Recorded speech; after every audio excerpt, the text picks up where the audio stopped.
if we played a quick word association game right now, and I just said the word God, uh, your brain probably snaps to the word up. Right, yeah, up. You know, high, Uh-huh. holy, way above the clouds, far away from all the mess down here. Which is, I mean, that's the standard spiritual geography we all default to. God is up there, we are down here.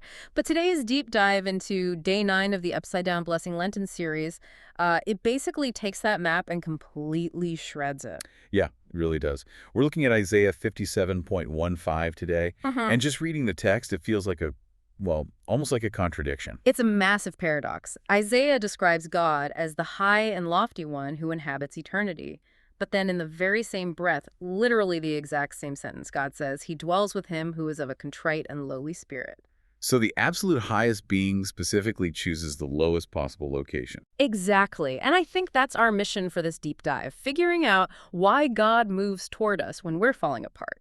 Because if you're listening right now and you feel, not okay, the logic of this text suggests you are actually in the prime position to encounter the divine. Which runs counter to literally everything we're taught. Yeah. The source makes a really great point here about how the world handles brokenness. We are just completely allergic to it. Oh, totally. We medicate it, we hide it, we rebrand it. Or my personal favorite, we meme it. Just, everything is fine while the entire room burns down around us. Right, the classic deflection.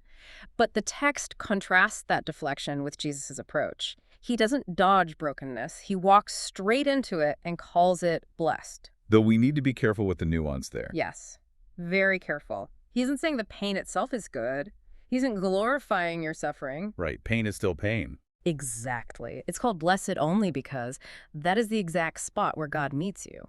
The source uses this incredible, visceral imagery of God coming to revive the spirit of the lowly. It's for people who feel like they are just running on spiritual fumes. But getting to that point requires actually admitting you're out of gas, which I think brings us to the two big, slightly dusty theological words in this devotion: meekness and contrition. Yeah, those words have some baggage. They really do. Honestly, to modern ears, meek usually just sounds like weak or, being a doormat. I'm really glad you brought that up because the source fights that definition hard. Biblical meekness isn't weakness at all. It's actually a refusal to manipulate. The meek person doesn't feel the constant need to shout or shove their way to the front because they just trust that God is already taking care of them. So it's confidence that just doesn't need the volume. That's a great way to put it, yes. And that naturally leads to the other word, contrition. Which, again, often implies just sitting in the dark, beating yourself up, like wallowing in guilt. That is the trap. But the auto defines contrition completely differently. They call it honesty that turns toward God. See, wallowing keeps the focus entirely on you and how bad you are. Contrition actually shifts the focus to God. There's that internal dialogue the author suggests. The prayer that says, Lord, I am not okay, but I'm bringing my not okay to you. And look at the response in Isaiah. God doesn't say, go clean yourself up and come back when you're presentable. His response is presence. He says, I will be with you. I do want to push on this just a bit, though. Yeah. Is this just a nice sentiment? Like, is this just spiritual self-help to get you through a bad Tuesday?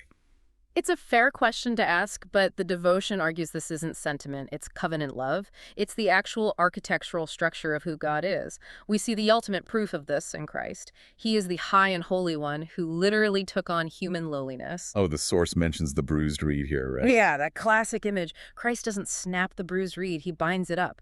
It's proof that God doesn't recoil from our messy parts. He actively gravitates toward them. So for you listening to this, the takeaway is pretty stark. We spend so much time and energy trying to polish our broken pieces before we show them to God. And this text is essentially saying, stop. Stop the polishing. Because the very thing we are desperately trying to hide is the thing that draws him in.